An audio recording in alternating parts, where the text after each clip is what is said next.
Arranged marriage to Mr. McDaniel. What? Sigaw ko nang makapasok ako sa bahay. At ito, tinatirakan na naman ako ni mommy at daddy. Kaya lagi akong umaalis ng bahay. Hindi ka namin pinalaki ng ganyan, Nadia. Kaya wag mo kaming sigawan ng mommy mo. Ani ni daddy na nakaduro pa sa akin. Please, dad. Wag ngayon, pagod ako. Wika ko bago umakyat sa aking silid.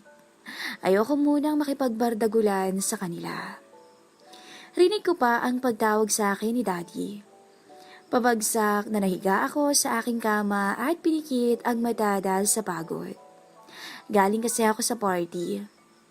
Alam naman na pagkadalaga ay ganyan talaga. At yun ang mga dahilan ni mommy at daddy kaya lagi nila akong pinapagalitan. Kaya nga binansagan nila akong spoiled brat at ng mga kakilala nila.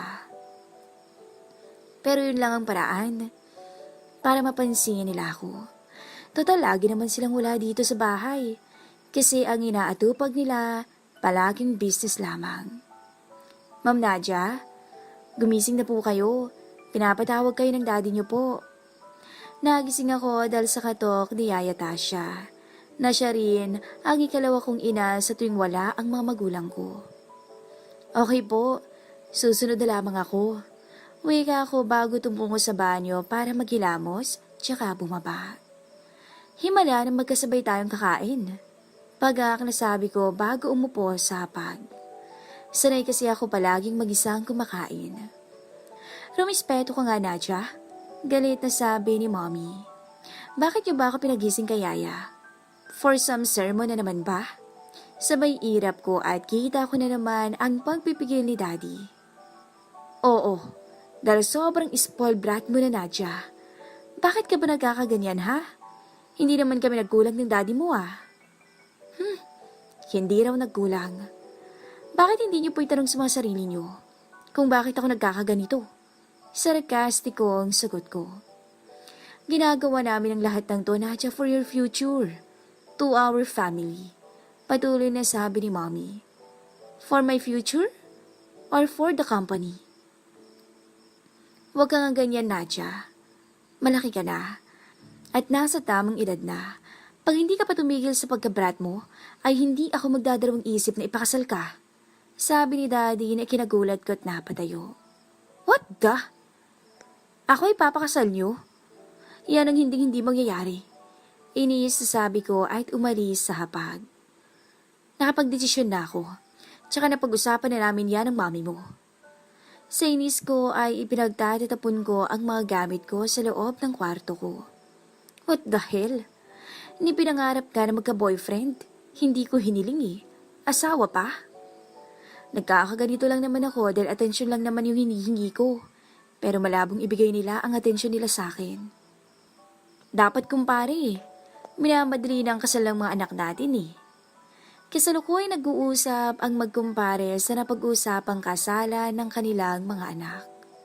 Bata pa lamang ang mga to ay naipagkasundo na ang ikasal.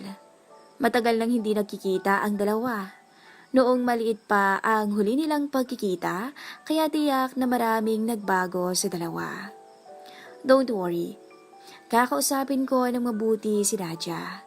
By the way, kailan ba uuwi si Carter? Alam niya na ba ang tungkol dito? Tanong ng ama ni Nadia sa ama ni Carter. Not yet, but I'm sure maiintindihan niya yun, sabi ng ama ni Carter. So paano yan? Bawas-bawas muna sa party, Nadia. Tawa ni Mesha nang ikuwento ko naman sa kanya ang sinabi sa akin ni Daddy na ipapakasal niya raw ako. Hell no! Hindi ako papayag, Mesha. Na hindi ko nga kilalang ipapakasal nila sa akin. Tsaka ayoko, no? Sabi ko at tsaka siya inirapan. Si Mesha lang ang madali kong kaibigan na isang tawag mo lang ay nandyan agad. Paano kung pilitin ka talaga ni na Tito? Curious na tanong sa akin ni Mesha. Bahala na, Mesha. Pero kung sakaling ikasal ako, walang magbabago.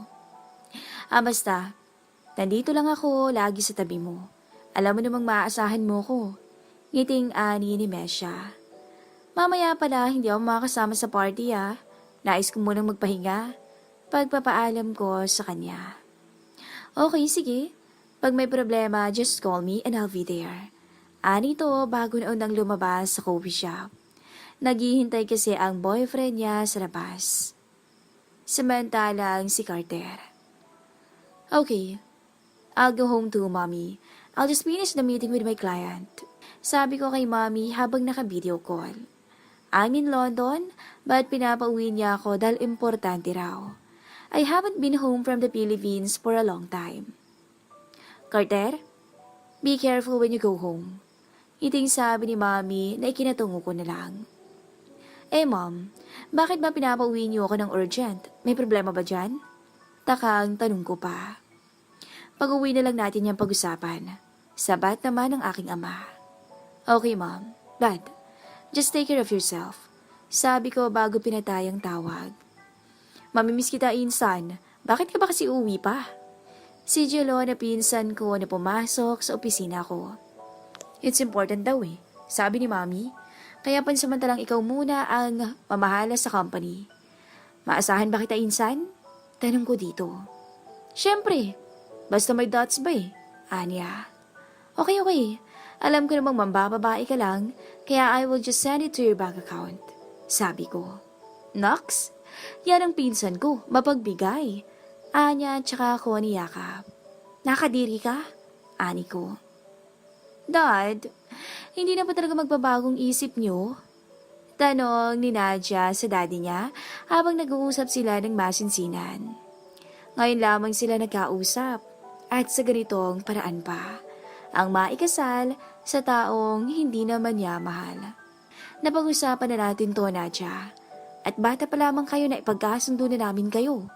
Sagot ni daddy sa akin. Kaya napairap na lamang ako. Pero hindi ko may papangako na magiging mabuting asawa ko, daddy. Inis na sagot ko. Pero kailangan, Nadia. Mamayang hapon pupunta dito ang mom ni Carter. Kaya gumalang ka at ayusin mo ang sarili mo. Huwag kang maging brat. Pagpapaalala sa akin ni daddy na ikinairap ko na lamang. Mabuti na lang at hindi niya nakita. Kailangan pa talaga? Patanong na ani ko bago naglakad-lakad sa labas ng bahay. Kaya nga ni isang lalaki wala akong pinakilala sa kanila eh. Kasi wala pa akong matipuhan. Tapos ngayon, malalaman ko na naipagkasundo nila ako. Isang malaking kalokohan. Pero wala naman akong magagawa. Oras na ang mga magulang ko na ang mag-decide. Oo, brat ako. Pero mahal ko ang mga magulang ko. Pumasok na lamang ako sa loob upang kahit papaano ay makapagpahinga ang isip ko. Total mamaya pa naman darating ang mga bisita. Samantalang masaya si Carter na nakabalik ng Pilipinas. Ilang taon rin mula nang huli itong nakaapak sa Pilipinas. Since I graduate in high school, nag-college na ako sa London at doon na rin ako kumuha ng degree para sa paghawak ng company. Dahil ako lang naman ang aasahan ng mga magulang ko dahil wala naman akong kapatid na magiging katuwang. Ang lalim naman ang iniisip mo, Carter. Si daddy nakakapasok lamang sa aking silid. Nothing, dad. Baka iniisip mo ang nakahandang kasal mo with Nadia. Anya. Dad, paano kung aayaw siya? At alam niyo naman, dad, na hindi pa kami gaanong magkakilala. At baka pinutol ni daddy ang sasabihin ko. I know na pareho kayong hindi pa na-meet ang isa't isa. Ba't balang araw, matututunan niyo ring mahalin ang isa't isa. Sana, basta magpakatotoo ka lang. Ani ni daddy bago tinapik-tapik ang balikat ko tsaka lumabas. Napabugan na lamang ako bago nagtungo sa bathroom para maligo. At hindi malate sa dinner namin with Nadia's family. Nauna nang pumasok sina mami sa loob ng bahay ni Nadia. Dalawa ang sasakyan na dala namin. Bumalik lang ako upang kunin ang bulaklak na ibibigay ko kay Nadia kahit na hindi ko pa siya namimit. Good evening, kumari. Pumasok ang isang sopistikadong babae at nakipagbeso kay mommy. Sa tansya ko ay ito na ang mamagulang ni Carter Kuno. Bumaba na ako at hindi na nagpatawag kay Manang Tasha.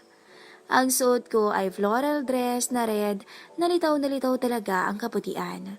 Hanggang tuhod ko yon na pinarisan ng puting estrito na nababagay sa akin. Napakagandang dalaga ni Nadia, kumari. Puri ng ina ni Carter na ikinangiti ko na lamang. Salamat po. Magalang na ani ko bago ngumiti. Lumapit ako kay Daddy at bumulong kasi sabi ni Daddy ay kasama daw ang anak nito pero wala naman. Dad, mukhang hindi naman dadating ang anak nila eh. Magsasalita pa lamang sana si Daddy nang may magsalita kung saan at naagaw ang aking atensyon sa lalaking kakapasok lamang at may dalang bulaklak at aminado kong gwapo to. Simula sa maputi niyang balat at matangkad na parang Greek god, napakagwapo nito sa suot niyang suit na nababagay naman sa kanya. Kaya saglit akong natulala at nagtama ang aming mata na hindi ko naman inaasahan. Kaya kusa akong binawi ang mga mata ko at nagtanggal bara tsaka bumaling kay Daddy na nakangiti at nakatingin sa akin. Oh, Carter, this is Nadia, your soon-to-be wife.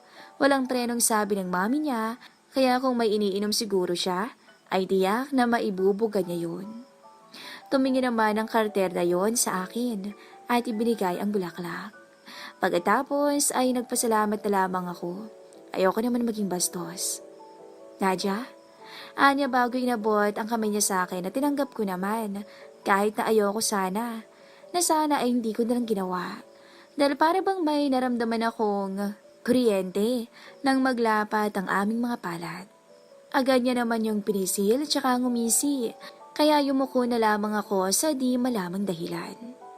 Matapos ang nangyari kanina sa hapag ay tumungo muna ako sa labas, upang kahit papaano ay maalis itong nararamdaman ko na hindi ko naman alam.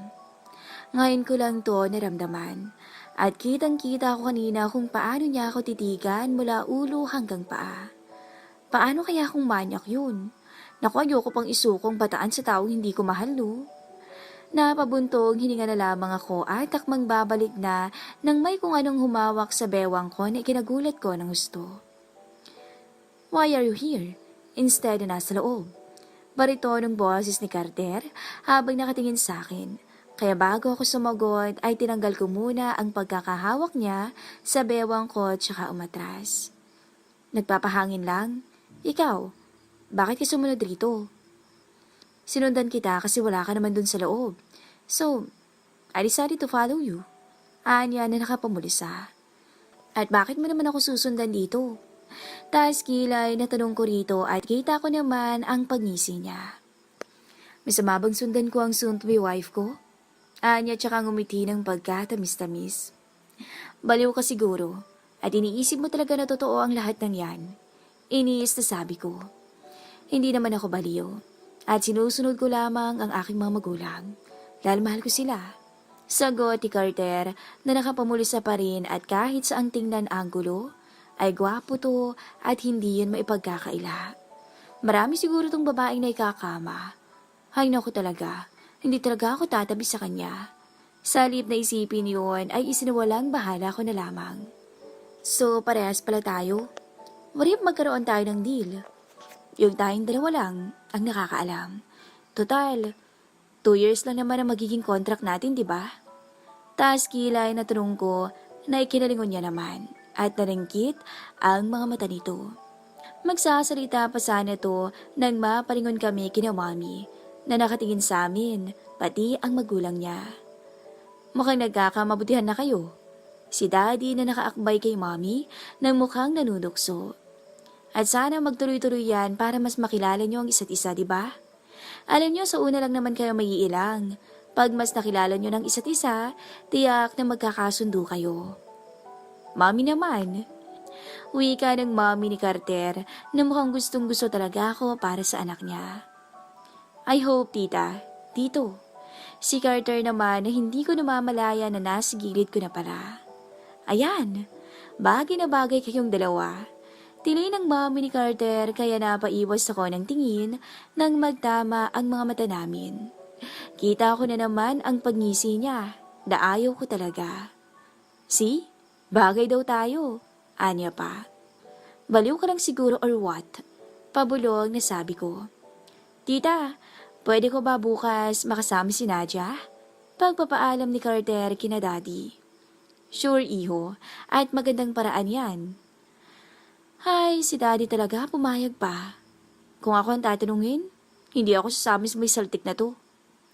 Nagpaalam na ang mga to na aalis dahil gabi na rin at bago umalis si Carter, hinalikan niya ako sa pisngi na hindi ko naman napaghandaan. Dahil para siyang kidlat kung kumilos. Ang bilis. Hindi ko nga namalaya na nakaalis na pala ang sasakyan nila. Kung hindi pa ako nilabas ni Daddy at pinasok sa loob, ay hindi pa ako papasok. Ganun ba talagang halik ni Carter? Nakakatulala. 2:00 na ng madaling araw, pero hindi pa rin ako dinadalaw ng antok. Kaya minabuti kong tawagin si Mescha at nakailang ring to bago niya sinagot. Nadia, why are you calling me ha? Madaling araw na. Tambad na sagot niya. Alam kong himbing na to sa pagtulog, pero sinagot pa rin niya. Kaya nga thankful ako kasi naging kaibigan ko siya. Sorry Mescha, pero hindi talaga kasi ako makatulog eh. Wala naman akong magagawa, Nadia. Kahit na alam kong ayaw mo talaga magpakasal. Yun nga eh, hindi na talaga mapigil. Road to kasalan na. Napabuntong hininga na lamang ako. Pero maiba ako. Gwapo ba yan? Tsaka alam mo na, macho. Anya na mukhang kinikilig pa. Oy, ikaw, tumigil ka nga. Baka isumbong kita sa boyfriend mo. Panakot ko patungkol sa kasintahan niya. Grabe naman to, nagtatanong lang ako no. Para makasiguro kung maganda bang lahi. At saka tumawa pa to. Oo na, pogi at ang lakas ng karisma nito. Bukas nga may lakad kaming dalawa eh. Ayun o. O siya sige na dahil inaantok na talaga ako. Wika niya bago binaba ang tawag. Kaya no choice din ako at ipinikit na lamang ang mga mata hanggang sa dalawi ng antok. Maagang pumunta si Carter sa bahay ni Nadia at nagdala to ng bulaklak para sa dalaga. Basta parte lang to ng kasal at para na rin mas makilala niya pa si Nadia oras na magsama sila sa isang bubong kung sakali man.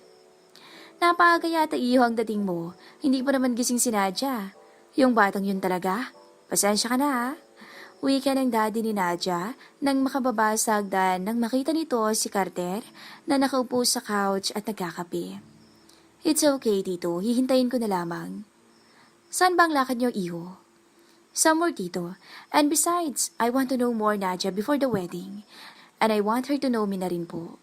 Mahabang paliwanag ko sa ama ni Nadia. Mabuti yan, para kahit arrange lang ang kasal yung dalawa ay kilala niyo ang isa't isa. Yung mga ayaw at gusto nyo, malay nyo magka-developan pa kayo. Ngumiti na lamang ako at saka humigop ng kape. Maya-maya lang ay kita ko ang pagbaba ni Nadia. Nakasuot to ng jean at red polo na bagay naman sa kanya. Kitang-kita pa rin ang kaseksihan nito. Kaya napaiwas siya ng tingin dahil parang nanunuyo ang lalamunan niya kung titignan niya pa ng mas matagal si Nadia. Nagpaalam na kami at naunang lumabas si Nadia na parang wala sa mood. Mahabang naging biyahe namin at ngayon nandito kami sa napakalapad na lupain kung saan tanaw na tanaw ang tubig na umaagos mula sa taas ng bundok na para bang nangihikayat to sa ganda. At mukhang pribadong lupain to. Merong may mataas na puno at maganda din ang simoy ng hangin. Pwedeng-pwede kang mag-picnic dito. Magandang lugar na napili mo. Dito kasi ako pumupunta kapag may problema o gusto ko lang magpahangin at malayo sa maingay na lugar. Wika ako kay Nadia habang naglalatag ako ng telang mauupuan namin. Sa inyo tong lupain? Tanong sa akin ni Nadia habang nililibot ang paningin sa kabuuan ng paligid bago naupo sa tabi ko. Yes, minana ko pa to sa lolo ko. Napatatayuan ko raw to ng bahay kapag mag-aasawa raw ako, kaya pinangalan niya sa akin. Siya nga pala, bakit mo ako sinama? Gusto ko mapag-usapan ang kasal natin, kahit na arranged marriage lamang yun. At yung sinabi mong plano na tayong dalawa lang ang nakakaalam. Nais kong pag-usapan yon para malinaw sa ating dalawa, oras na maikasal na tayo. Sa isip ni Nadia ay mas mabuting gumawa sila ng kasunduan para malinawan silang dalawa kung ano lang ang papel nilang dalawa sa isa't isa. Gusto ko lang naman ay walang pakialamanan sa mga gagawin natin. Malaya ako kung anong gusto mong gawin pero irespeto natin ang kasal natin. Dahil sa mata ng Diyos ay kasal tayo. Pwede kang mambabae, pero wag mo lang dadalhin sa bahay dahil baka makalbo ko yun. Diretsang pagsabi ni Nadia. Pero okay na rin yun dahil prangka talaga siyang magsalita. Grabe ka naman sa mambababae. Hindi naman ako ganoon. Oo, masungit ako pero hindi ako madaling kumapit sa mga babaeng nagpapakita agad ng motibo. Wala ka namang dapat i-explain. Tsaka bahala ka sa buhay mo, no? Kung anong gagawin mo. Ang brat mo talaga. Pero pagkaharap natin mga magulang natin, we need to act like we're okay to be more convincing. So deal. Wika ni Carter habang inaabot ang kamay niya kay Nadia na agad naman itong tinanggap. Basta pure ang kanilang hangarin na mag-pretend na lamang. So before we go home, let me take you on a tour of my lands. Aya ko kay Nadia bago na unang naglakad at nakarating kami sa bahay ng dating caretaker nitong lupain ko. Ang ganda rito. Napakatahimik. Bakit hindi ka magtayo ng rest house rito for vacation? Good idea. But matagal-tagal na rin akong hindi nakakabalik rito. Kaya hindi ito ginagalaw ni na mommy. Oo nga pala no. Laking London ka. Doon lang ako nagbi-business. Kaya ako hindi nakakabalik rito for how many years in London. Pero babalik ka pa doon? Tanong ni Nadia sa akin. Hindi rin pala siya masyadong masungit. Sa ngayon hindi pa ako makakabalik because of our forced wedding. Sagot ko. Marami kaming napuntahan hanggang sa mapagod na si Nadia sa kakalakad. At nang ma-realize ko na nakatakong pala siya ay agad ko siyang tinignan at kita ko ang paltos doon. Kaya hindi na ako nagdalawang isip na buhatin siya. Samantala nagulat si Nadia nang bigla na lamang siyang buhatin ni Carter na parang bride style. Oo, kanina pa niya iniinda ang paltos dahil kakalakad pero napansin pa yon ng lalaki. Ibaba mo nga ako? Pagsusungit ni Nadia sa kanya. Pwede wag ka lang mag-inarte. Alam kong pagod ka kaya kung ako sa'yo, wag ka nang malikot at baka ihulog pa kita. Anito kaya tumahimik na lamang si Nadia. Hindi rin ito maiwasan ang mapahawak sa matipunong dibdib niya hanggang sa makarating sila sa sasakyan. Nang maihatid na nga ni Carter si Nadia ay umalis din ito kaagad dahil may kailangan raw tong asikasuhin tungkol sa kanyang kumpanya sa London. Kasalukuyang kakatapos ko lang noon maligo at nakaroba habang nasa labas ng beranda habang hawak ang kupita na may lamang tikilya. Iniisip ko lang naman kung ano magiging buhay ko kung sakaling ikakasal ako kay Carter. Siguro naman okay ang naging deal namin at tiyak akong hindi niya yon bibiguin. Nabalik lang ako sa ulirat nang may kumatok sa labas. It's already 12 in the midnight. Bakit hindi ka pa natutulog? Wika ni Daddy at saka lumapit sa akin bago kinuha ang gupita ko. Dad, kumusta naman ang lakad mo with Carter? At saan kanya dinala? Sunod-sunod na tanong ni Daddy na nakatingin lamang sa akin. It's okay and nothing to worry, Dad. Isinama niya lang ako at pinakita ang magagandang tanawin ng pagmamayari niya. Marami pa kaming napagkwentuhan ni Dad bago natulog. Jilo, alam mo naman na hindi ako makakapunta dyan ng ASAP, di ba? Gawin mo na lang ng paraan yan. Kausap ko si Jilo habang nagbi-video call dahil may kaunting problema sa company ko. I will bro, just relax. Your upcoming wedding. Bawal kang pumangit. Anya na mukhang inaasar na naman ako. Maloko ka talaga pero ayusin mo yan ha? Kung hindi papatumba kita sa kakilala kong Hitler. Pananakot ko dito bago pinataya ng tawag. Saan? Pupunta ka ba mamaya sa party? Uwi ka ni Mommy habang nakangiti. Maybe, wala naman akong gagawin mamaya. Sagot ko rito bago na unang bumaba. Isama mo kaya si Nadia for your date tonight? Subukan ko, Mommy. Kung papayag. Napangiti si Mommy nang sabihin ko yon na parang gustong-gusto niya talaga si Nadia for me. Hindi ko pa man nakakasama ng matagal si Nadia, but I think she's good at nakikita ko rin na she needs an attention. Bumusina ako sa bahay ni Nadia para pumasok, na agad naman ginawa ng gwardya.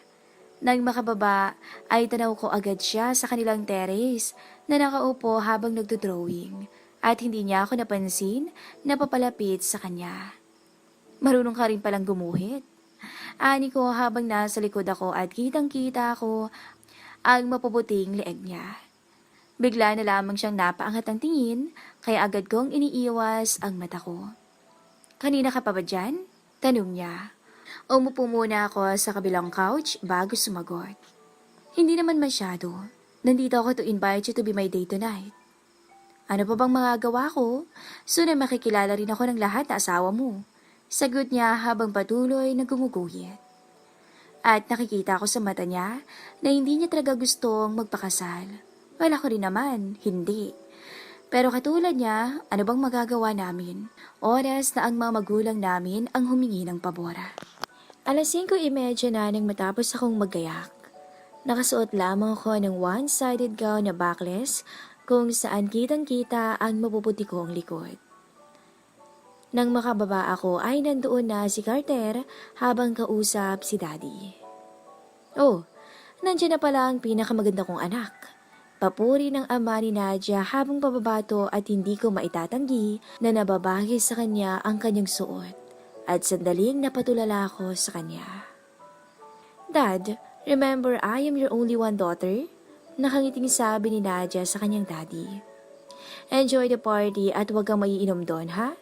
Pagpapaalala ng kanyang ama. Tito, alis na ho kami. Wika nito bago inabot sa kanya ang aking braso para alalayan siya palabas. Pagkarating namin doon ay marami ng tao, kaya nang makapasok kami ay kami agad ang center of attraction. Ang parting ito ay anniversary ng mag-asawang Wang. Ika-50 nilang dalawa kaya bongga. Thank you for coming, Carter. And the beautiful lady.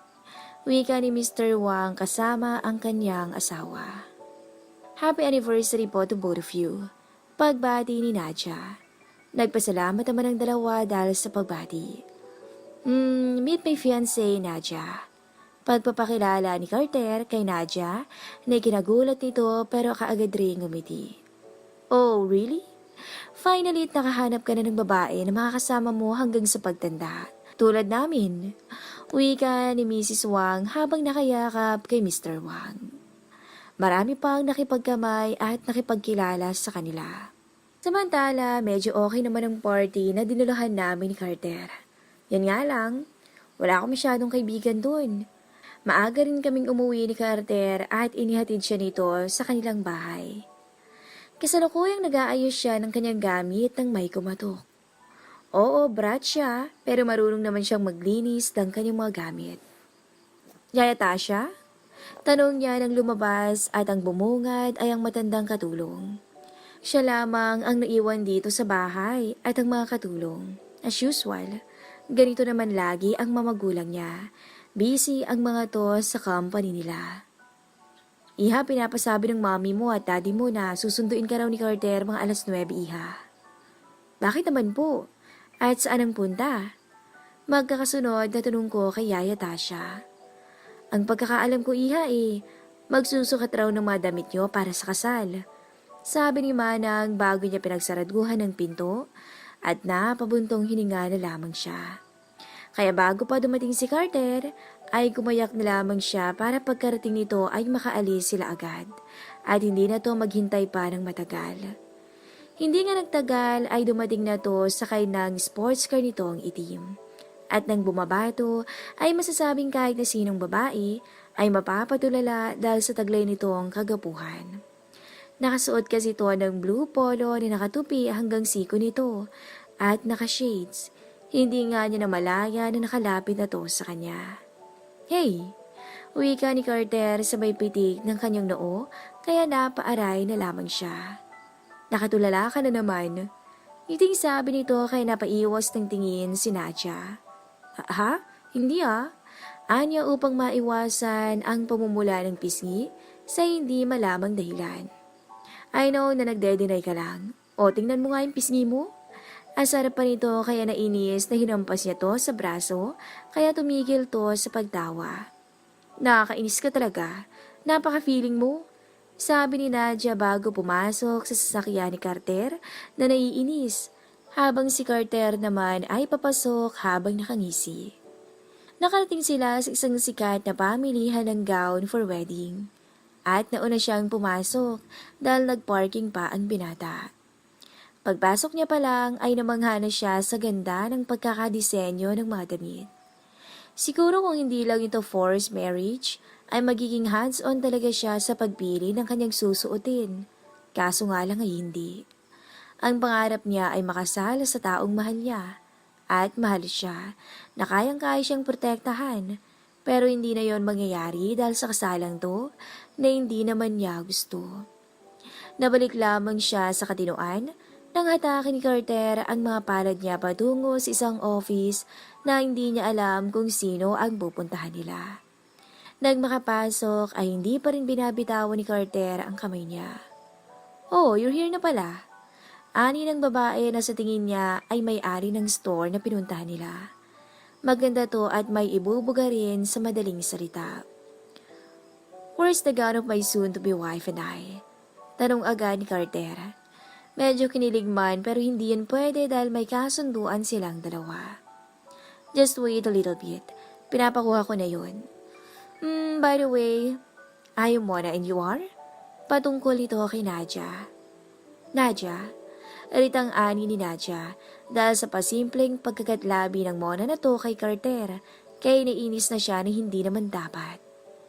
"Nice meeting you, Nadia.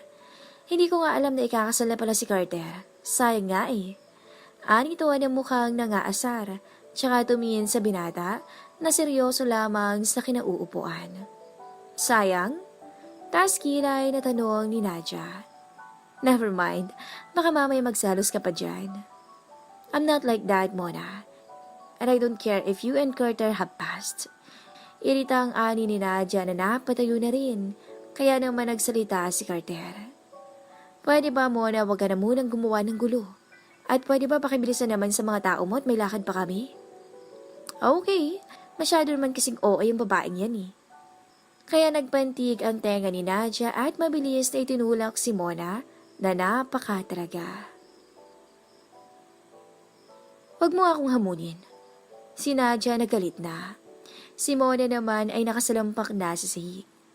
"I told you, sa iba na lamang kami magpapasukat." Wika ni Carter bago sinundan si Nadia na mukhang umuusok ang ilong dahil sa galit. "Pagpasensyahan mo na si Mona." Nasabi na lamang ni Carter bago pinaandar ang sasakyan at lumipat sa iba pang kakilala na gumagawa ng gown. "Kailangan pa ba natin maging hands-on rito? Kasi sa tingin ko hindi naman dapat dahil hindi naman to totoo." Tapos na silang magsukat. "I know that is not real but you know, kilala natin ang pamilya natin both. So we need to do this para hindi sila maghinala. Pasensya ka na rin pala sa nangyari kanina sa pagkabrat ko." Paghingi ng paumanhin ni Nadia dahil sa nasaksihan kanina ni Carter. "Next time siguro umiwas na lamang sa mga ganyan. Paano kung gantihan ka pabalik, tsaka saktan ka?" Panero mo ni Carter na ikinaikot ang mata ni Nadia. Nakita naman to ni Carter kaya pinisil niya ang ilong nito. "Pwede bang wag kang ganyan? Mukha kang bata." "Ouch! Ano ba?" Wika niya bago kinuha ang kamay ng binata sa ilong niya. "Bakit ka pa namimisil ng ilong? Tsaka may ilong ka naman ah." Anito tsaka ginantihan na lamang si Carter na napangiti na lamang. "Grabe ka naman. Hindi ka naman nagpigil. Mukhang nagpakatotoo ang asawa na talaga." Sabi ni Mesha nang puntahan niya to sa restaurant. May sariling restaurant si Mesha at mag-isa niya tong inaasikaso pag minsan ay dinadalaw niya rin to. Wala naman silang lakad ni Carter kaya mas pinili niyang pumunta kay Mesha at magyaya mamaya upang ma-celebrate ang pagiging single niya. Dahil baka bukas ay kakasala siya so kailangan niya na ngayong magliwaliw. Hindi ko napigilan eh. Nakakainis kasi, panay ang pangaakit. Sa tingin niya pa lang, pag nakita mo yon, tiyak naiinit din ang ulo mo. Anya with matching gigil sa kinakaing steak, kaya napatingin na lamang si Mesha sa kanya. "I smell something fishy, Nadia." Natutuwang panunukso ni Mesha kaya napatigil siya at napatingin din kay Mesha. Hell no, Mesha. Sadyang gigil lang talaga ako. By the way, let's change topic. So ano, G ka mamaya? Don't worry, it's my treat. Game, ikaw pa, lakas mo eh. Celebrate natin ang single era mo. Anito bago sila nagtawanan. Nang makapasok sa bar ay agad silang umupo sa harapan ng bartender at umorder. Hindi naman magpapakalasing si Nadia. Ang nais niya lamang ay makasama ang kaibigang si Mesha. Hinahinay lang, magdadrive ka pa naman. Sabay sa kanya ni Mesha ng sunod-sunod ang pag-inom niya at ramdam niya ang pait na parang kumuguhit sa lalamunan niya. Yeah, I'm just enjoying the night, Mesh. Hay naku, naiiling na lamang si Mesha. I know, makakalabas ka rin naman dyan, di ba? Besides, force lang naman eh. Minsan, inuumaga na sila nung uwi ni Mesha, nung pareho pa silang single, at ang inaalala lang ay yung magulang pag-uwi. Pero ngayon, katulad niya ay may boyfriend na rin si Mesha na magagalit. Kaya nang makaramdam ng pagkahilo, ay agad silang lumabas patungo sa parking lot kung nasaan ang sarili-sarili nilang sasakyan. Mag-ingat sa pagmamaneho ha? Pagpapaalala sa kanya ni Mesha. Thanks, you too. And thank you for joining me tonight. Anya bago niyakap si Mesha. Maayos at ligtas na bang nakauwi si Nadia. Si Yaya Tasha niya ang nagbukas ng pinto at nagpapasalamat siya kahit na gabing-gabi na ay nagagawa pa rin siyang hintayin ng kanyang yaya. 3 araw ang lumipas at heto si Carter at Nadia. Nasa harap ng attorney at nagpapalitan ng vows na hindi naman totoo para sa kanilang dalawa. Now, you may kiss the bride, Mr. McDaniel. Anunsyo ng attorney. Ang akala niya ay sa pisngi lamang siya hahalikan ni Carter, pero nagulat siya nang biglang paghawak nito sa bewang ay agad siya nitong hinalikan sa labi. Paglapat ng labi nila sa isa't isa, ay para bang libo-libong boltaheng kuryente ang namayani sa kabuuan ng katawan ni Nadia. Ang mga magulang nila ay sayang-saya pero silang dalawa ay ewan. Dumiretso sila agad sa reception at kaunti lang din ang inimbita. Siyempre hindi mawawala si Mesha na kaibigan niya. Here, lumapit ang ama ni Carter at inabot ang susi kay Carter. Kinuha naman ito ng binata na may pagtataka. Puntahan niyo na ang bagong bahay niyo and enjoy your honeymoon. Nakangiting ani ng ama ni Carter. Kaya kung may iniinom lang siguro si Nadia ngayon, ay malamang sa mukha ng ama ni Carter yon mapupunta. Ano daw? Honeymoon? Naku walang mangyayari no? At hindi ko susuko ang Birheng Maria ko no? Ang nasa isip ni Nadia nang makasakay sa sasakyan nila ni Carter. Tahimik lang siya habang sa labas ang tingin. Wala naman siyang balak magsalita dahil pagod din naman siya at pansin yun ni Carter. Nagtanggal bara muna si Carter para kuhain ang atensyon ni Nadia at hindi naman siya nabigo. Pansin kong napakatahimik mo magmula kanina. Don't mind me. Yun na lamang ang isinagot ni Nadia. Come on, baka iniisip mo yung paghari ko siya kanina. Nangasar na sabi ni Carter na ikinasalubong ng kilay ni Nadia. Yes, isa yun kung makapag-chancing ka. Alam mo bang first kiss ko yun? Nanggigigil na sabi ni Nadia na ikinatawa ni Carter. So it's a pleasure. I am grateful because ako ang nakauna sa matatamis mong labi. Don't worry, I am your first and your last. Arito bago siya kinandatan. Hindi naman maiwasan ni Nadia na mahiya. Nasabi niya pa talaga kay Carter na first kiss niya to. Pagkarating nila ay agad siyang dumapa pasalampak sa kama dahil gusto niya na talagang magpahinga. Hindi ka ba talaga magpapalit muna? Wika ni Carter nang mapansin na walang balak tumayo si Nadia para magbihis. Samantalang to ay tapos na at nakapag-shower na rin. I'm so tired, maktol nito. Magpapalit ka ba or ako magpapalit sa'yo? Para makapaghani muna tayo. Pananakot sa kanya ni Carter kaya agad siyang napatayo at dumiretso sa closet. Rinig pa niya ang mahinang pagtawa ni Carter na para bang napaka-sexy nito kung tamawa. Walang naganap na pagsuko sa mayuwagang perlas ni Nadia. 3 araw ang lumipas at heto si Carter at Nadia. Hindi nila alam na pupunta ang magulang ni Nadia para ibigay ang honeymoon trip ng dalawa sa Boracay. Dahil nakalimutan nila daw tong ibigay kahapon dahil sa sobrang busy rin. Nakatatlong doorbell sila pero wala ni isa man ang lumabas, kaya umandar na naman ang makulit na pag-iisip ng mami ni Nadia. Baka napagod sila kagabi, kakagawa ng apo natin. Na-excite pa to dahil sa klase ng pananalita nito. Sana kambal agad, para naman may pamanahan ako. Minsan talaga ang daddy niya ay napakamaritis din. Subukan mo nga mulit pakagising na yon. At sa panglima na doorbell ay bumaba si Carter na pupungas-pungas pa ang mata. Good morning, Dad. Ma'am. Bati niya sa mamagulang ni Nadia. Good morning to iho. Pasok ko muna kayo upang makapagkape. Alok ni Carter pero tumanggi ang dalawa. Actually, ihahatid lang namin tong ticket for your honeymoon. And sorry for disturbing sa kakagawa ng apo namin. Natawa lang naman si Carter dahil sa ina ni Nadia. Pagbalik niya sa kwarto ay nakita niya nakakagaling lang ni Nadia sa CR. Napatingin to sa kanya bago na upo sa kama muli. Mag-impake ka na because we go to Boracay for our honeymoon. What? At sino naman ang nagsabi na pupunta tayo doon para lang sa honeymoon na yan na hindi naman totoo? Anya habang nakatuyo. Well, pwede naman nating tototohanin if you want. Ngising ani ni Carter bago naglakad papunta kay Nadia. Kaya naman si Nadia ay napaatras na lamang. What are you doing? Dahil sa sobrang lapit nila ni Carter, ay amoy niya na ang mouthwash nito.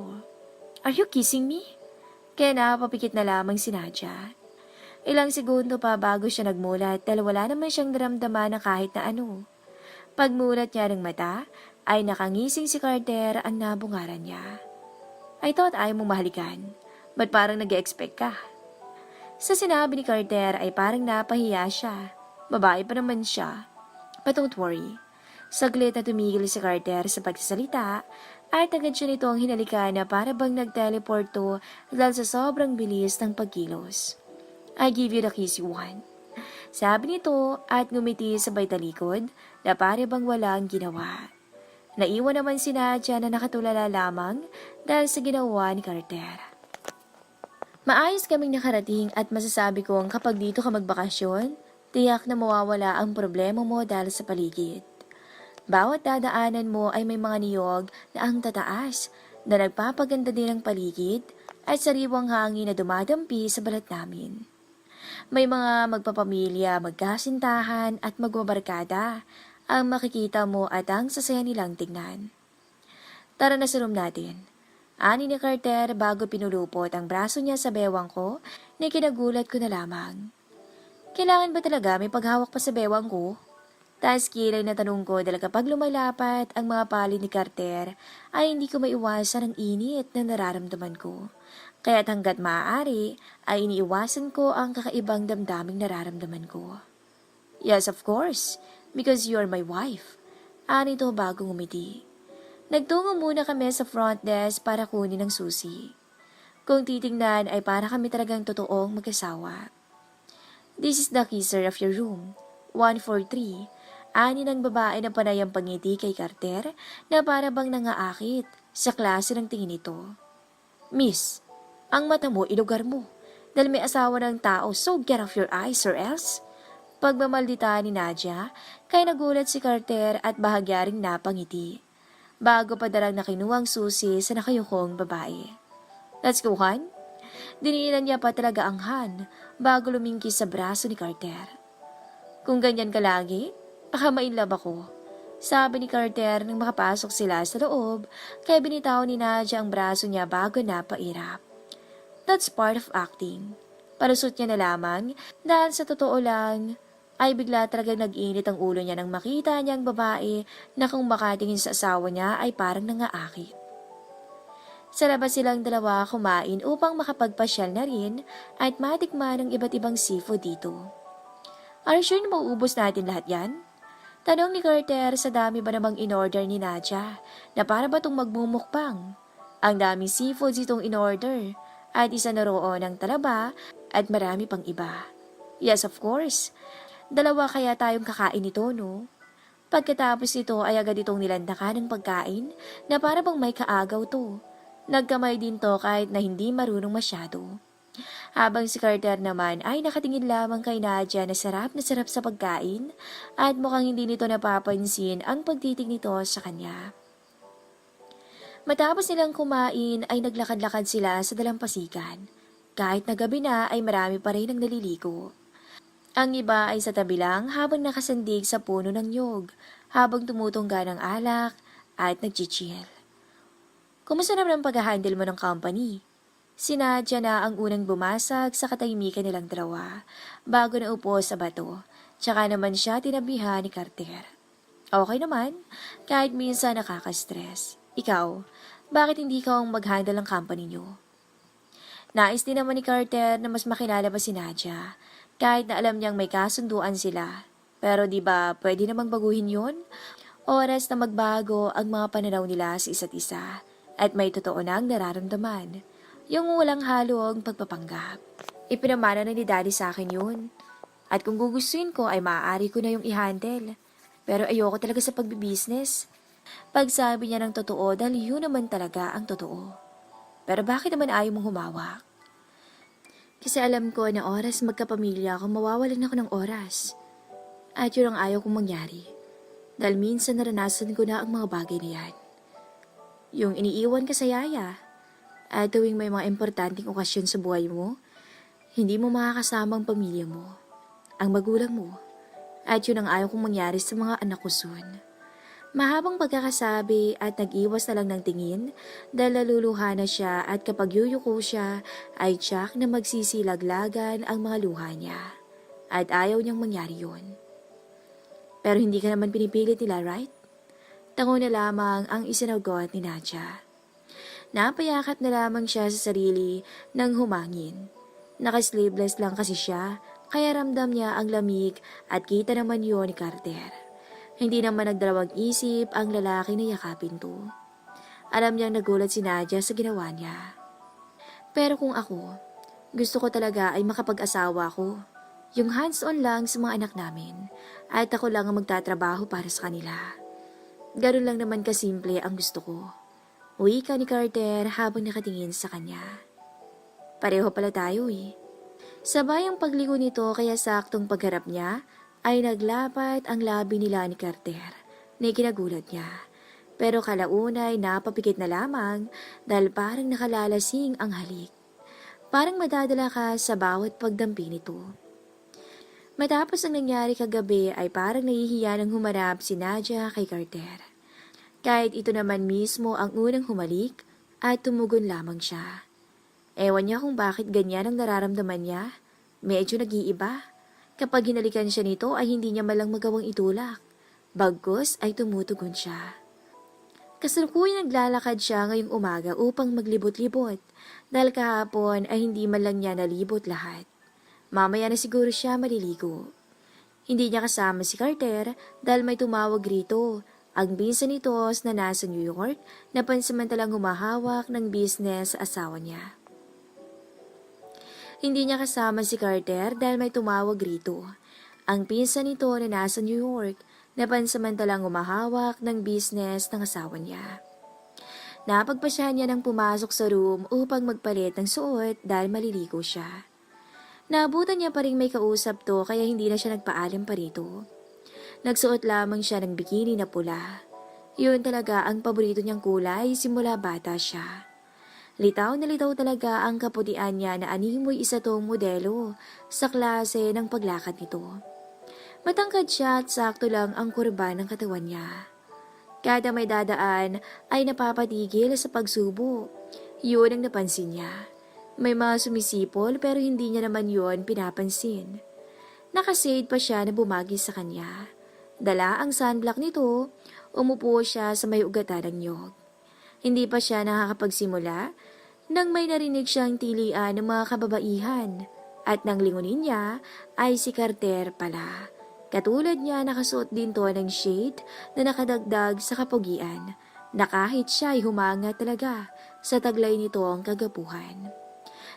Nakasuot to ng polo na red bulaklakin at nakasado na puti na bumagi rin sa kaputian nito. At short rin na pula na animoy itinerno talaga sa kanya. Kahit na hindi pa man to nakahubad, ay bakat ang muscle nito. Ang gwapo niya. Iti-table ko yun mamaya. Tiyak na single yan. Ani ng babaeng mataray. Baka mamaya may asawa yun o girlfriend, no? I think single yan. So watch and learn. Papatunayan ko yun sa'yo. Sabi pa dito na mukhang kursurado talaga si Carter. Kita niya si Carter na napatigil nang makita siya nito. At mga hakbang na to nang harangin to ng babae. Hey Pogi, mukhang nag-iisa ka. Pwede naman kitang samahan. Sabi pa nito sa tinig na nangaakit. Nakatingin lamang si Nadia sa kung ano ang susunod na gagawin ng babae at kung ano rin ang gagawin ni Carter. Alam ni Nadia na nakatingin sa kanya si Carter kahit paano nakashade to. Alam mo ang pogi mo, if you want, you can join me tonight. I'm free. Anito at ang mga hawakan sana ang dibdib ni Carter na hindi natuloy dahil na rin sa paghawak ni Nadia sa kamay nito ng madiin. Kaya napalingon ng babae at napataas ng kilay.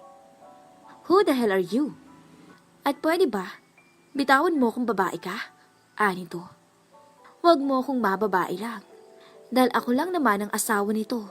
At ikaw babae na Makati. Kung naghahanap ka ng lalaki na tutusok sa'yo, pwede ba sa walang sabit ha? Dahil tong nilalandi mo, asawa ko to. Kaya kilalanin mo munang nilalandi mo. Galit na wika nito. Si Carter naman ay natigilan sa pag-claim ni Nadia sa kanya. Kaya napangiti na lamang to. Me? Makati? Oh, come on. Baka hindi mo nga rin to kilala dahil gusto mo lang akong maunahan sa kanya. Ani pa rin babae na hindi talaga makontento. Ay di patunayan mo. Hamon pa nito. For your information, I don't need to explain to you at hindi ko rin kailangan ng patunay. Sabi pa ni Nadia bago tumalikod. Pero hindi pa siya nakakahakbang nang ngilain ni Carter ang pulusuhan niya kaya napasubsob siya sa dibdib nito. You want proof? Nito bago kinabig ang batok niya at saka siya siniil ng halik sa harap ng babae. This is my wife. Ni Carter bago hinatak palayon si Nadia sa babae na natulala na lamang at napaya. Hey, are you mad at me? Ani ni Carter. Simula kasi kanina ay hindi na to kumibo pa. No, I'm not mad at you. Baka ikaw ang galit sa akin. Natawa si Carter. Why would I? Kasi baka gusto mo rin yung babae kaso nga lang ang inaway ko. Naiilang na lamang si Carter. Tama lang na inaway mo ang babae kasi asawa naman talaga ako, di ba? Sa papel nga lang. At sa kasunduan natin, Carter. Pwede pa naman yung baguhin, Nadia. Bakit ba ganito? Nagpapakita ng motibo sa kanya si Carter kung una pa lang ay gumawa na ito ng kasunduan nila na hindi dapat mahulog sa isa't isa. Pero ngayon, ito pa ang nagbibigay ng motibo sa kanya na mahumaling siya dito sa mga pinapakita nito. Ewan ko sa'yo. Wika niya bago lumusong sa tubig na sinunda naman ni Carter bago nagubad ang damit. Kaya ayan, nagtitilian na naman ang mga kababaihan na hindi na lamang pinansin ni Nadia at patuloy lang sa paglangoy. Tumigil siya saglit upang tingnan ang sunset. Hindi niya namalaya na nasa likod niya lang si Carter. Ang ganda. Anya at napadipa ang dalawang kamay bago ibinikit ang mga mata upang namdamin ang hangin at ang paligid. Nagulat siya nang may biglang yumakap sa kanya. But you are more than beautiful for me, Nadia. Ani ni Carter. Unti-unting umarap si Nadia. Pagharap niya ay ang matang namumungay ni Carter ang bumungad. Bago siya nito hinalikan, ay napahawak na lamang siya sa malapad na dibdib nito at tumugon. Nakailang halik na ba si Carter na tinutugunan niya? Mukhang lahat naman ng halik nito ay tinutugunan niya. Ewan ba niya sa sarili? Mukhang may nararamdaman na yata siya para sa lalaki. Let me do that. Wika ni Carter bago kinuha ang suklay. Kakatapos ng maligo ni Nadia, nakapagbihis na rin siya. Tahimik lang siyang sinusuklayan ni Carter. Tila ba may bahagi ng puso niya na masaya dahil sa mga pinapakita ng lalaki. Pansin ni Carter ang pangiti bahagya ni Nadia. What I smile for? Bagkus sa sumagot sa tanong ni Carter, ay nagtanong din si Nadia. Bakit mo ba ginagawa ang lahat ng to? Bakit ka nagpapakita ng motibo? Tanong niya kay napatigil si Carter sa pagsuklay bago nito pinaikot ang upuan ni Nadia parap sa kanya. Alam kong mahirap paniwalaan kasi ako ang gumawa ng kasunduan pero hindi ko mapigilan ang damdamin kong magustuhan ka, Nadia.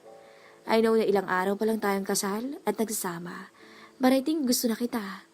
Yung kasunduan yun para sa akin wala na yun. Kung papayag kang patunayan ko yun sa'yo. Senseridad ng pagkakasabi ni Carter. Nagulat man pero nagawa pa rin magsalita ni Nadia. Kung ganun, patunayan mo sa akin. Pasensya ka na ha, sadyang hindi lang ako nagpapa-easy to get.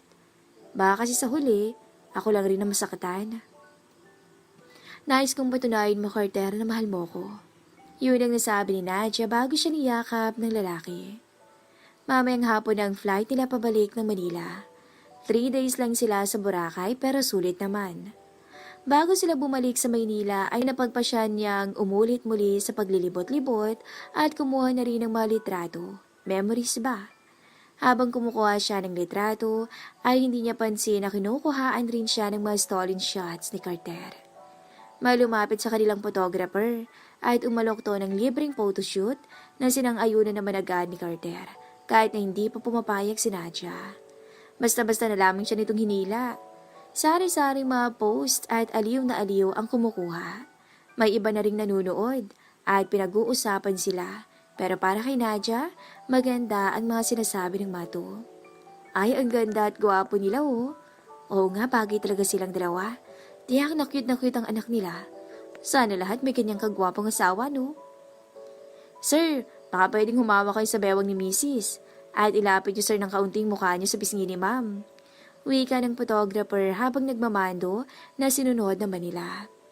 Ramdam na ramdam ni Nadia ang mainit na hininga ni Carter na nagdudulot sa kanya ng libo-libong voltahe. Thank you ma'am sir, dahil pumayag kayo. Pagpapasalamat ng photographer. It's okay. And thank for the treat photo for us with my wife. Wika ni Carter habang nakangiti at nakipagkabay rito. Todo naman ang pasasalamat nito dahil may sasalihan raw tong competition. Masaya ka ba kanina? At sa bakasyon natin, kahit na honeymoon natin yun. Ito ang tanong ni Carter kay Nadia nang makapasok sila sa barko pabalik ng Maynila. Nasa VIP sila. Masaya naman ako at nag-enjoy sa mga foods and sa mga tanawin na naroon. Ikaw ba nag-enjoy ka rin? O nag-enjoy ka dahil maraming nakabikini doon? Ani ni Nadia na patawa-tawa. Pinisil naman ni Carter ang ilong niya. Hindi naman ako babaero. At syempre, sa'yo ako titingin no. Kahit marami akong nakikita, pero syempre, lamang ka dun. Nang bola ka pa. Syempre, dahil pinapatunayan mo lang sa akin ang sarili mo, no? Hindi naman sa ganoon. And I'll be honest to you. Sa'yo pa lang ako na humaling at aaminin ko na lapitin ako pero sa sungit ko dati, sila na mismo ang umaalis. Pagsasabi pa ni Carter.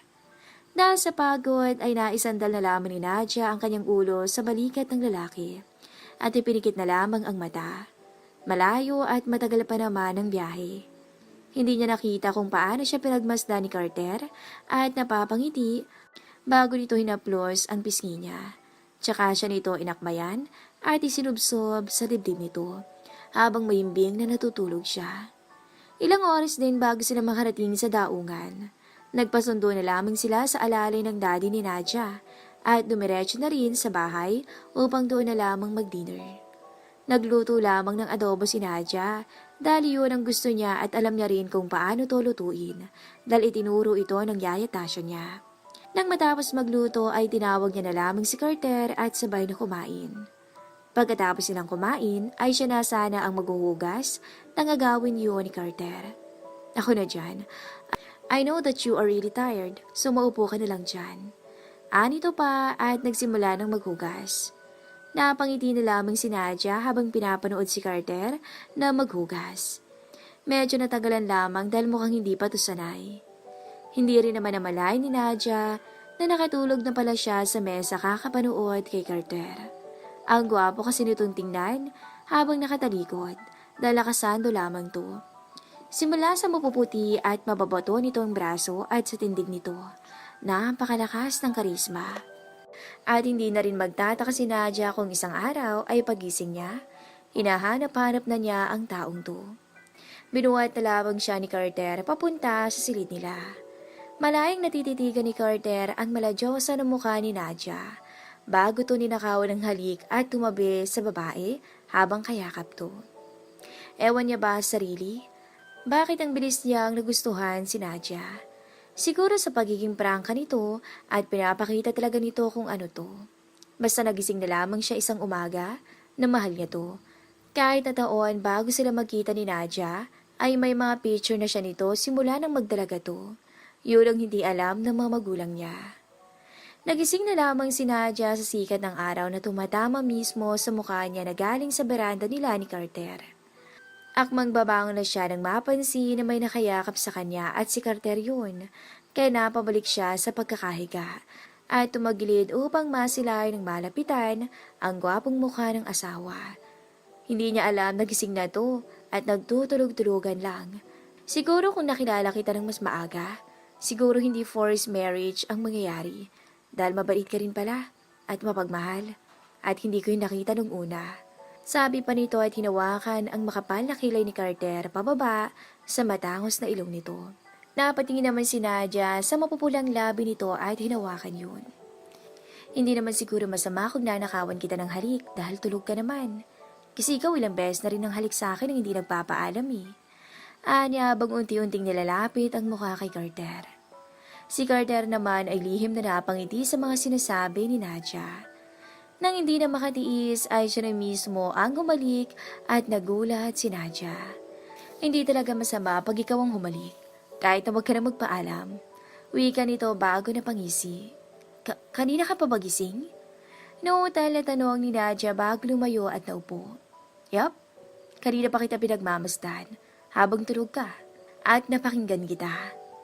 It means narinig mo lahat ang mga sinabi ko? Ani ni Nadia. Lahat-lahat. Ani Carter na napaupo at napangisi dahil na rin sa reaksyon ni Nadia. Nakakainis ka talaga. Iniinis na sigaw nito bago nito pinaghahampas ng unan. Tatawa-tawa na lamang si Carter bago hinuli ang pulsuhan ni Nadia at pabagsak na nahiga kaya napatahimik na lamang si Nadia. Nasa ilalim siya at nasa ibabaw niya naman si Carter na nakangisi. You're so cute, even you are angry.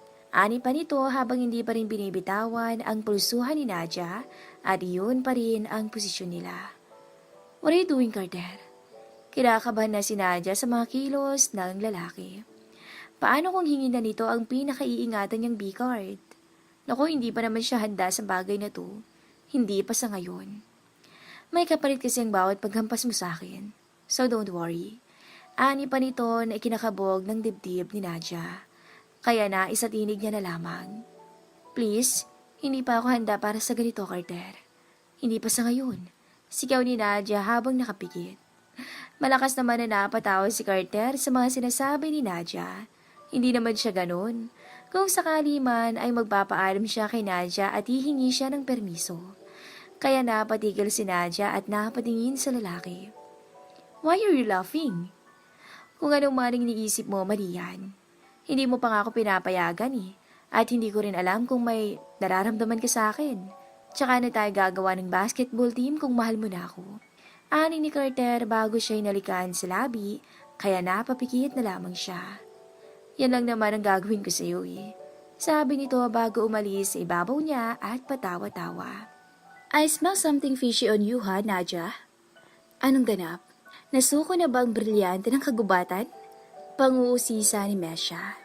Hinampas naman siya ni Nadia dahil sa panguusisa nito ni Mala Marites. Gaga, hindi pa no? Anya at napairap. O ano? Habang umiinom ng juice, binisita kasi ni Mesha si Nadia sa bahay nila ni Carter. Si Carter naman ay umalis. Hindi niya naman tinanong kung saan to pupunta, basta nagpaalam lamang to sa kanya. Huwag mong sabing nagkagusto ka na. Bago siya nito hinampas rin. Huwi ka nito bago siya nito hinampas rin. Paano kung sasabihin kong, oo, mukhang may nararamdaman na rin ako kay Carter. Kasi hindi naman siya mahirap mahalin eh. And madali niya lang akong napahulog sa kanya. Pag-amin niya rito, naikinangiti naman ni Mesha. Akala ko ba ayaw mo pang mag-asawa? Pero ano to? Ewan ko ba? Pero nung makasama ko siya at nagpapakita siya ng motibo, parang umiba ang pananaw ko na mas masaya pala pag may kasama ka. Yung tipong binibigyan ka ng atensyon at oras, parang ganun. Kwento niya pa habang nakangiti. Si Mesha naman ay kinikilig. So umamin ka na kaya? Huwag ka naman maging one-sided, mahirap yan. Yung isa lang ang nagmamahal. Payong kaibigan lang, Nadia. Alam ko namang una mo tong pag-ibig kaya marapat lang na magpakatotoo ka sa iyong damdamin. Alam mo, mahirap pag tinatago mo yan. Napag-isip din ni Nadia na mas mabuti sigurong aminin niya na rin kay Carter ang kanyang nararamdaman. Nagtagal pa ang usapan nila. Kalauna ay umuwi na rin to dahil tumawag ang mami nito. Alas 5 na ng hapon pero hindi pa rin umuwi si Carter. Nag-aalala na siya dito kung napano na to, kaya napagpasyahan niya na tawagan to.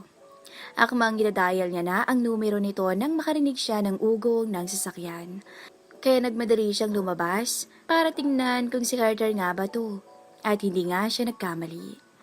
Nang makalabas si Carter sa sasakyan ay agad niya tong dinamba ng yakap na ikinagulat naman ng lalaki. Hey! There's any problem? Tanong nito sa kanya nang kumalas to sa pagkakayakap sa kanya. Wala naman. Nag-alala lang ako sa'yo. Bakit ngayon ka lang? Nakakain ka na ba? Sunod-sunod na tanong ni Nadia ang nakapagpangiti lalo kay Carter. Hinawakan siya rito sa bewang at iginaya papasok. May inasikaso lang ako. And don't worry, nakakain na ako kina mommy. Napatango-tango na lamang si Nadia. Okay lang ba sa'yo kung yayain kitang lumabas ngayon? Tanong ni Carter. Nangahalik ka nga ng walang paalam, di ba? Tapos kilay na sagot ni Nadia na ikinakamot naman ng lalaki. It is a date. Dugtong ni Carter. Masaya si Nadia dahil inaya siya ng lalaki. 6:30 na nang makarating sila sa isang sikat na restaurant na dinadayo talaga at dagsaan ang mga tao rito. Nagtaka pa nga si Nadia kung bakit walang tao. Baka hindi sila open, Carter. Ipinasadya ko talaga na tayo lang dalawa ang makapasok dyan. Nais lang kitang masolo. Nito pa bago sila pumasok sa loob at pinaghila siya nito ng upuan. So it means ito ang inaasikaso mo kanina? Yes. So what we need to do is to enjoy the night between us. Nakangiting tugo ni Carter. Nakahanda na rin ang kakainin nila, kaya kumain muna sila. Habang kumakain sila ay siya naman ang pagtugtog ng violin. Nakaisarap sa pandinig nilang dalawa dahil request rin ito ni Carter. Hindi na ako magpapaligoy-ligoy pa sa nararamdaman ko para sa'yo. At alam ko naman na mahal mo din ako, di ba Carter? Wika ni Nadia nang matapos kumain dahil nais niya nang umamin sa lalaki. Of course, I really love you. Kahit na hindi ko pa alam kung yun din ang nararamdaman mo sa akin, Nadia, mahal na mahal kita. Wika ni Carter habang sincero to at hawak-hawak ang kamay niya. Mahal na rin kita, Carter. Pag-amin ni Nadia na ikinakislap ng mata ng lalaki. Napatuyo pa nga ito at napasuntok sa hangin. Totoo? Mahal mo rin ako? Tanong niya pa ulit. Tumango na lamang si Nadia habang nakangiti rin. Oo, mahal kita pero nahihiya lang ako magsabi.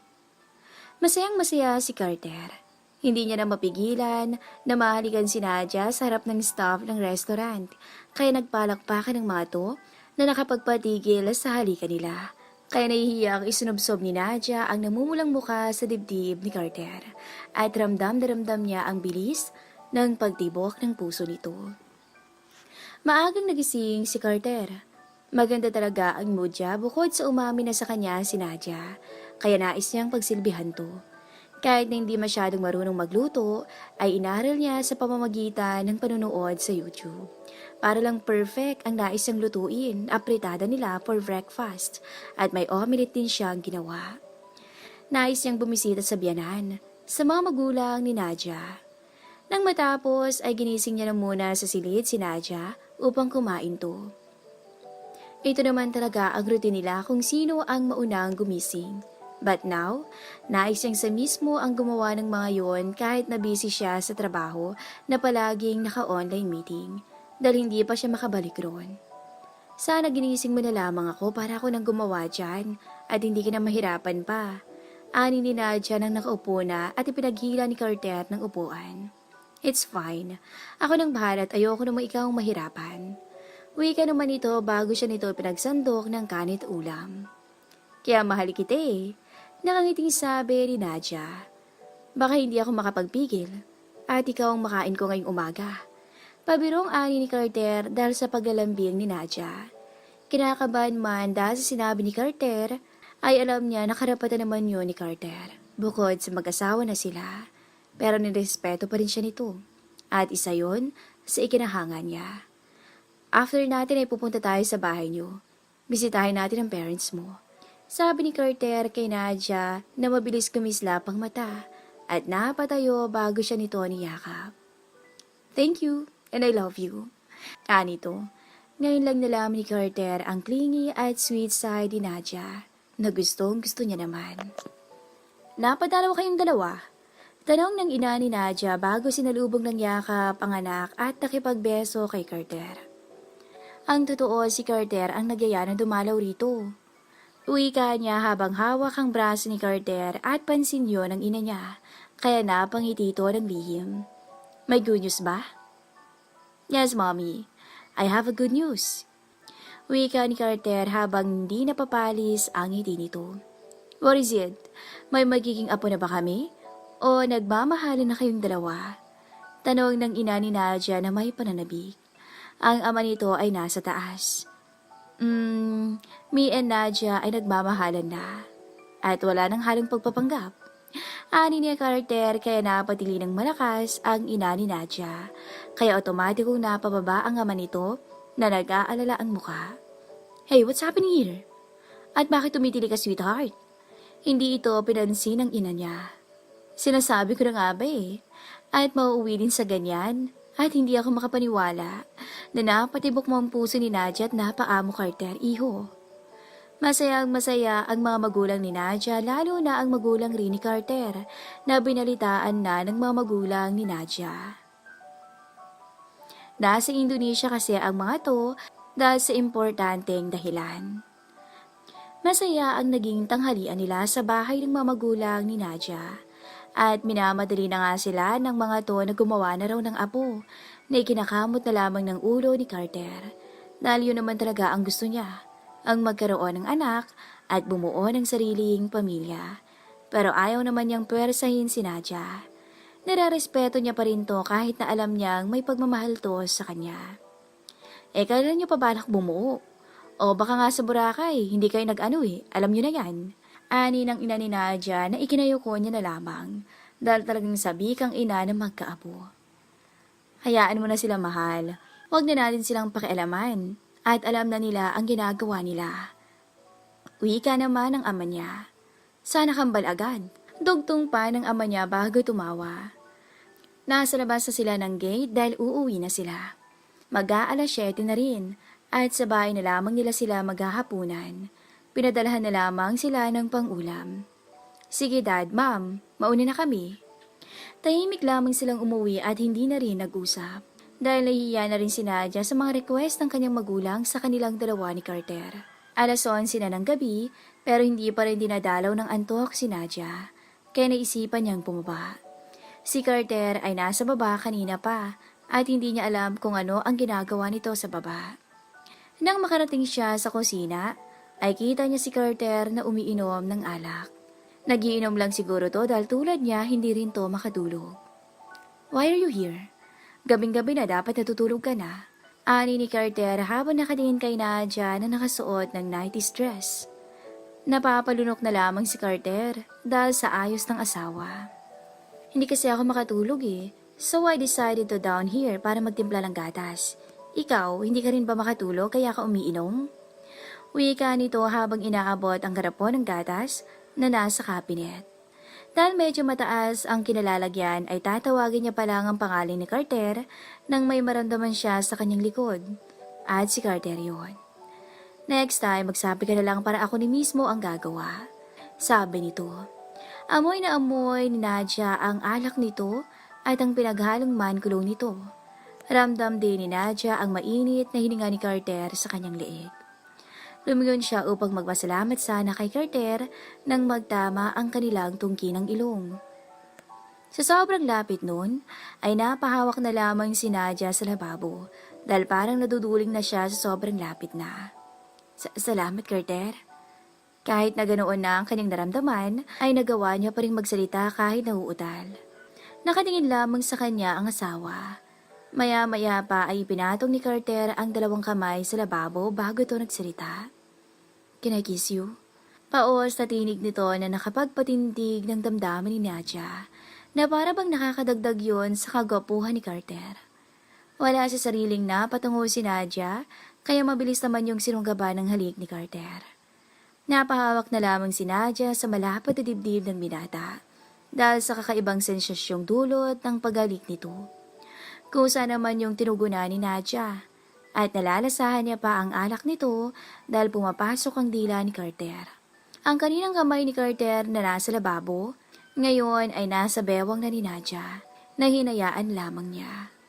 Natigil silang pareho na hinahabol ang hininga. Hindi na natuloy ni Carter ang kanyang sasabihin, nang bigla na lamang siyang halikan ulit ni Nadia, na agad naman niyang tinugunan. Bago binuhat si Nadia paupo ng lababo, habang hindi pa rin nila pinuputol ang kanilang paghahalikan.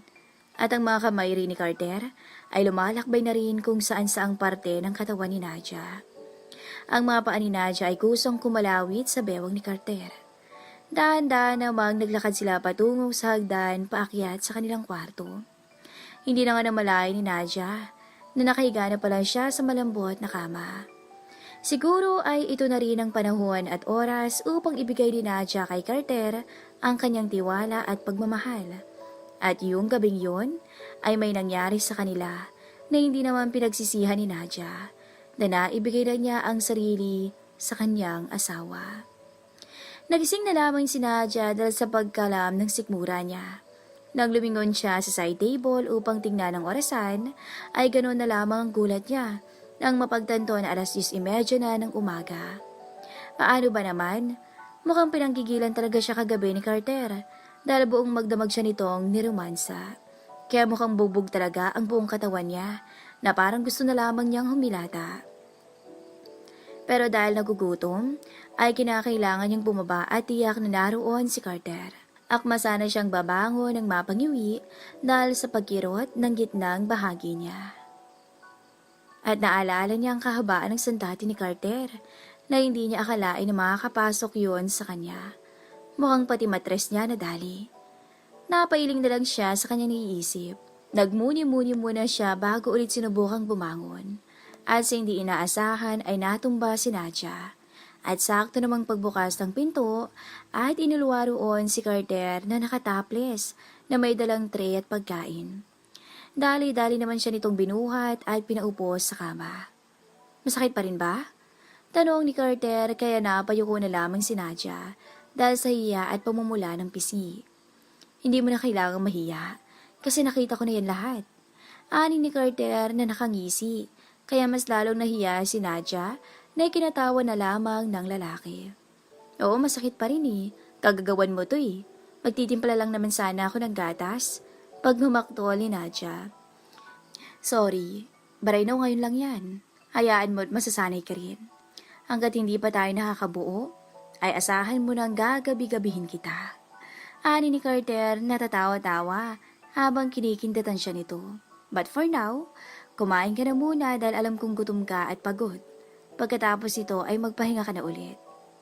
Tumango na lamang si Nadia bago kumain. Pero kinuha ni Carter ang kutsara at ito na mismo ang nagsubo sa kanya. Han, hindi naman ako baldado para subuan mo. Pakiulit nga ang sinabi mo? Pag-ulit ni Carter dahil sa pagtawag ni Nadia sa endearment nila. Mag-isang buwan na simula nang may nangyari sa kanila ni Carter. At ilang araw na rin si Nadia na may napapansin sa kanyang sarili. Pag minsan ayaw niyang maligo dahil tinatamad siya. At kapag niyaya naman siya ni Mesha na lumabas, ay ayaw niya naman, kahit na ipagpaalam na siya nito kay Carter. At ngayon niya lang napagtanto na hindi pa pala siya dinadatnan at may nabuo na siyang palaisipan. Pero mas mabuting makasigurado para hindi umasa. Wala ngayon si Carter dahil bumalik to ng New York para sa isang conference meeting at kailangan ang presensya niya rito. Gusto nga siya nitong isama pero ayaw niya. Dito na lamang siya sa bahay kaya hindi na siya pinilit nito at mamaya ang uwi nito. Nagpabili na lamang siya ng PT kay Mesha dahil pupunta rin naman to sa kanya upang makipagbanding raw dahil madalang na raw silang magkita. Natawa nga to dahil hindi na raw siya si Nadia Brat at malaki na raw ang pinagbago. At si Carter lang daw pala ang magpapabago sa kanya. Ilang minuto pa lamang ay nakarating na si Mesha at nakangiti itong papasok sa bahay niya. Tsaka siya niyakap nito. Namiss na talaga kita kasi hindi ka na nag-aaya ng inuman eh. Sabi pa nito nang makaupo sila. Siya nga pala, bakit ka nagpabili nito? Tanong nito bago tinaas ang PT na pinabili niya sa drugstore kanina. Kasi delay ako eh. Sagot niya dito kaya nagulat na lamang siya nang bigla itong napadili sa hindi malamang dahilan. Excited na ako na maging ninang kaya sige na, magpiti ka na dali. Ani nito bago siya tinulak sa CR. O ano, meron na bang laman yung tummy mo? Tanong agad ni Mesha nang makalabas siya. Nanginginig ang kamay niyang itinaas yun at kita ang dalawang guhit. Ibig sabihin ay buntis siya. Yes! Magiging ninang na ako. Masaya si Mesha para sa kaibigan dahil nagbago na to sa pagiging brat at sa wakas, si Carter ang nagpabago sa kanya. Mesha, huwag ka sanang maingay ah. Gusto kong surprisein si Carter sa pagdating niya. Tsaka kung mapapaluhain pag nalaman niya na magkakaanak na kami. Tumango na lamang si Mesha bago niyakap ang kaibigan dahil sa kasiyahan. Sa kabilang banda naman ay nagagayak na si Carter pa uwi dahil sa wakas ay natapos na ang meeting niya with the stockholders. Kaya gusto niyang umuwi na dahil miss niya na ang kanyang misis. Miss na niya ang amoy nito sa 4 na araw ba naman siyang nawala. Kaya ngayon ay masaya siya dahil makakauwi na siya at makakasama niya na ang kanyang misis. Hindi na siya makapaghintay na masolo niya ulit si Nadia dahil sa totoo lang ay gusto niya talagang magkaanak sila ni Nadia.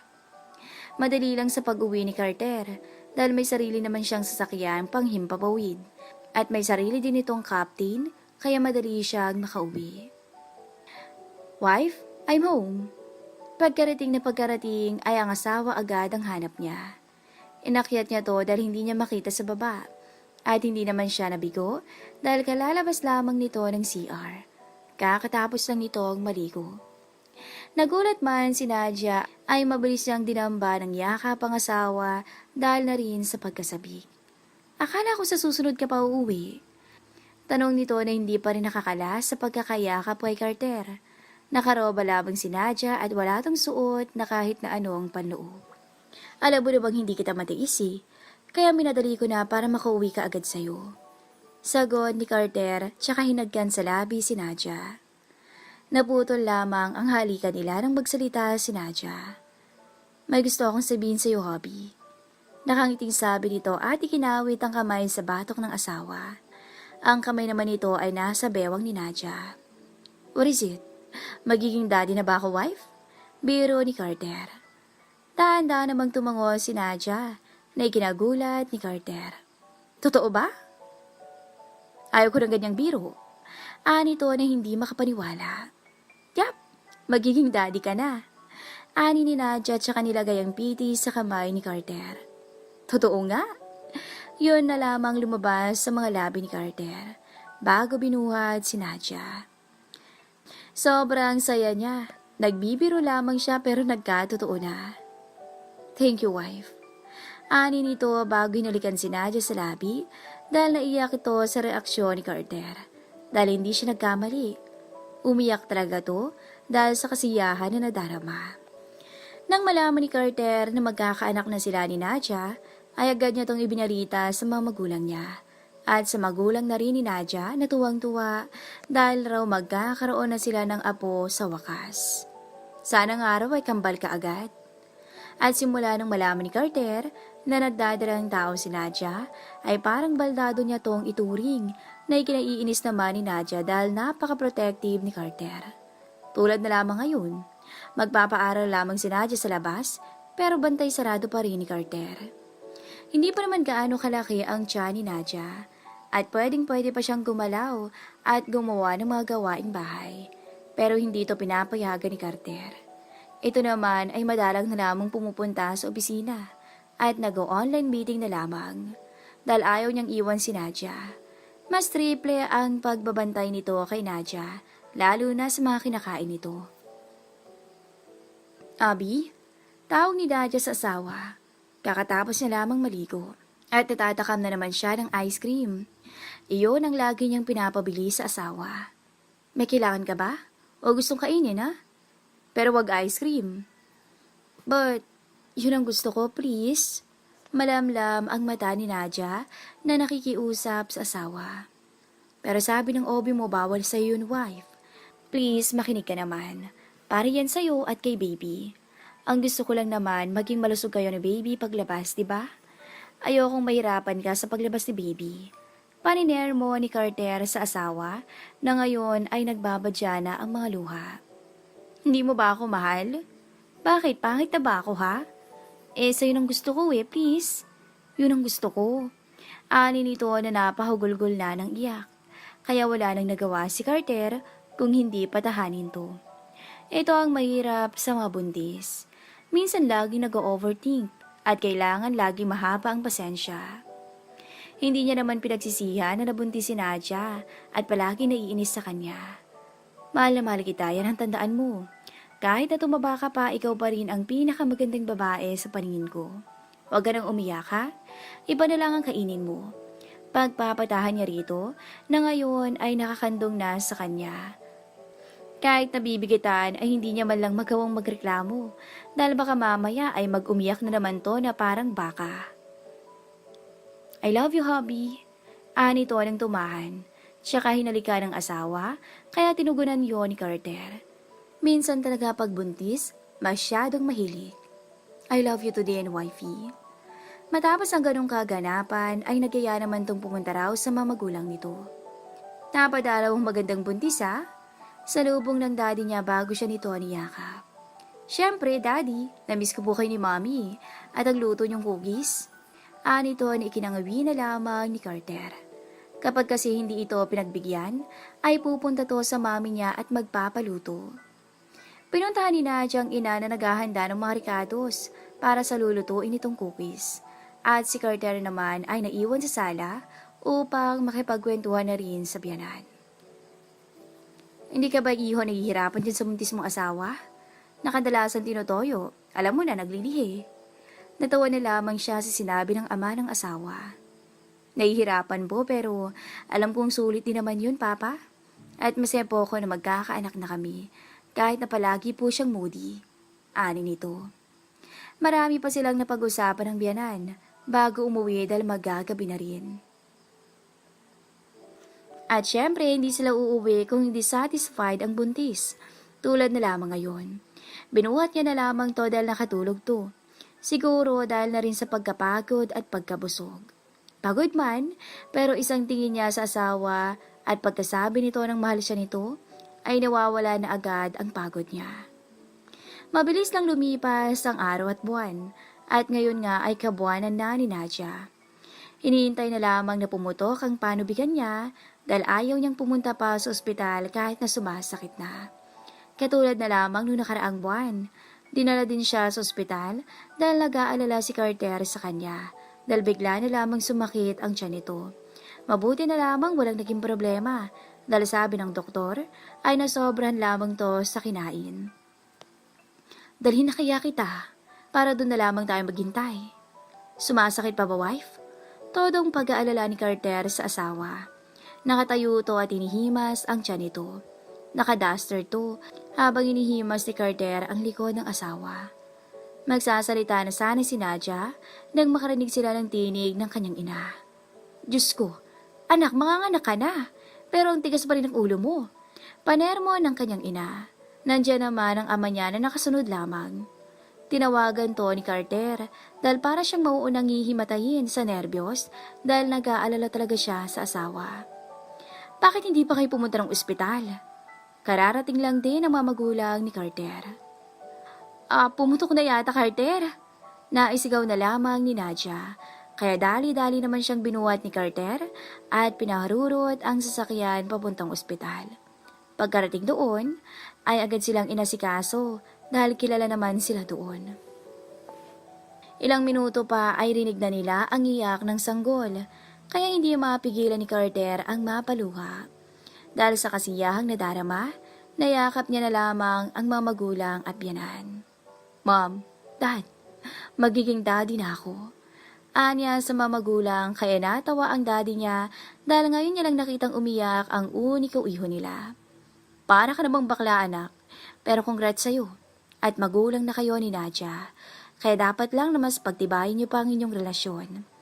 Wika ng daddy niya bago siya nito tinapik sa balikat.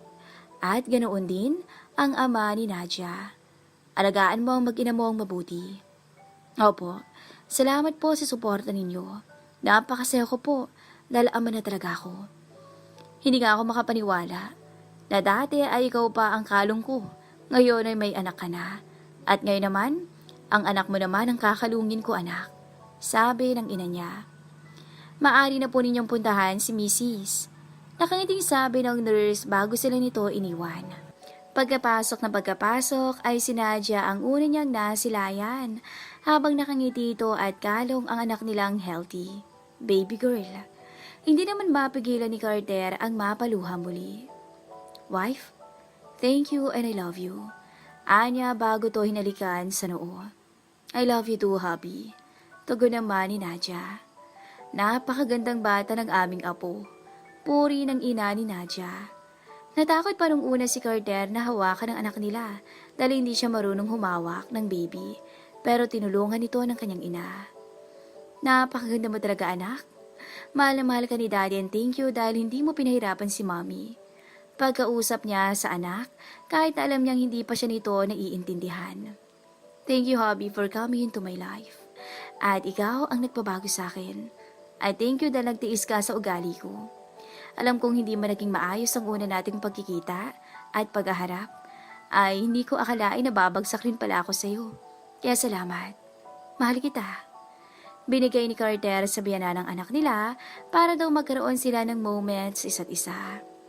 Ako dapat ang magpasalamat sa iyo. Dahil kung hindi tayo pinagkasundo, ay malamang binata pa rin ako hanggang ngayon. Kaya nagpapasalamat ako sa mga magulang ko at sa magulang mo rin sa ginawa nilang desisyon para sa ating dalawa. Mahal na mahal ko kayo ni Baby Bea. Sabi nito bago hinalikan ng asawa sa labi. Hindi alintana ang mga magulang nila. Wala nang mahihiling pa si Nadia sa buhay niya. Dahil pakiramdam niya, kumpleto na siya. Dahil meron siyang asawa na mapagmahal at maalaga. At alam niya magiging mabuti tong ama sa anak nila at sa magiging anak pa.